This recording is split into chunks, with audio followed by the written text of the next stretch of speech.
Good afternoon, traders. It's Bill Baruch with Blue Line Futures. Ready to dive in with what I'm looking at here after this whipsaw day. Strong middle part of the day for equities and other risk assets. Crude oil rebounded too, but not the greatest finish. Let's take a look here. This is an S&P 2-hour chart. Pretty plain and simple. You see here we got this late session rally stalled out and finished. Now, from a glass half full perspective, at least the opening bell. As soon as that opening bell came in, and buyers showed up, and this market was able to rally. You have some construction here, holding against some previous selling here, the left shoulder. So potential inverse head and shoulders kind of coming out of this. But again, where we got our neck above this line represents the FOMC day close settlement price last Wednesday. We got above there briefly, couldn't hold it, slammed back down.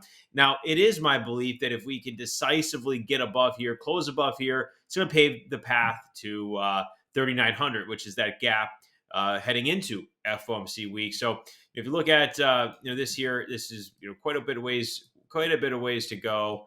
21-day moving average kind of comes. Gets back to this back to this daily 21-day moving average would come in a little bit above that too. And I'm bringing the 21-day moving average up because I'm looking at the Nasdaq, and the Nasdaq similar resistance aligning with that gap and obviously previous lows here. So definitely struggle to get through this, but it's closer to that gap than the S&P is. So I think the Nasdaq. If the S&P got to 3,900, the Nasdaq would be trading to its 21-day moving average, 12,050 or so at that time. So I think it's constructive, but again, where the S&P made a new high yesterday, the Nasdaq struggled to today relative to yesterday, and then it struggled to today. So are we going to see selling overnight again? Asia was very weak last night, so that's something that we got to look out for. Asia took down crude oil, it took down the metals as well, so we'll have to see. But if we could continue to see some construction, one of the relationships I'm looking at really closely is, and I brought this up before, is the Qs against the consumer staples ETF. We're rounding out this support here, somewhat of an inverse head and shoulders. I like these patterns because of the market profile that it creates. Rounding out a nice bottom similarly. So if we can see this, you're getting a higher low on a relative strength basis, very definitively. RK, very well known for being the trashiest of the trash here this year.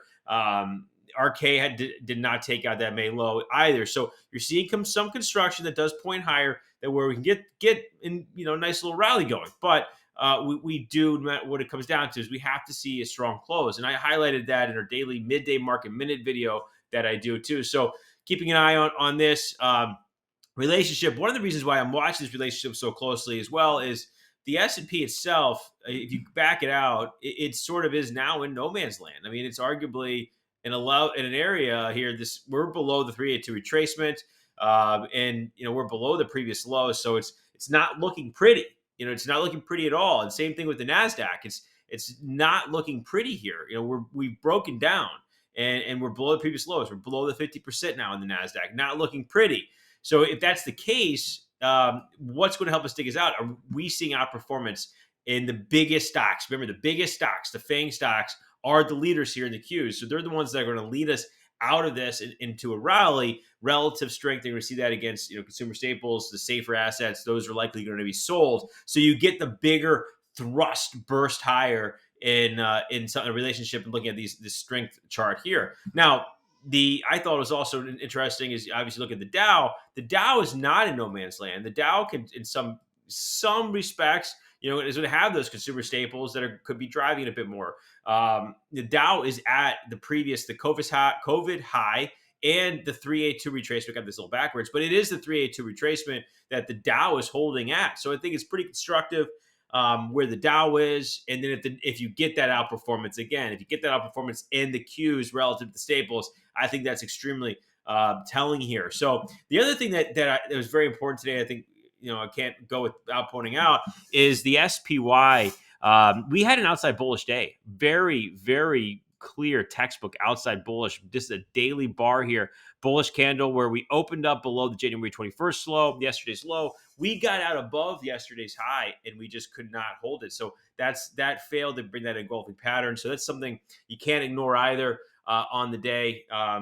We'll have to see as we head into tomorrow, but we remain overall, hopeful. Given looking again at some of the more intraday, construction that we've been able to see here, just in the last couple of days, kind of coming out of this in the S&P. So if you have any questions, don't hesitate to reach out to us. You can email us info@bluelinefutures.com.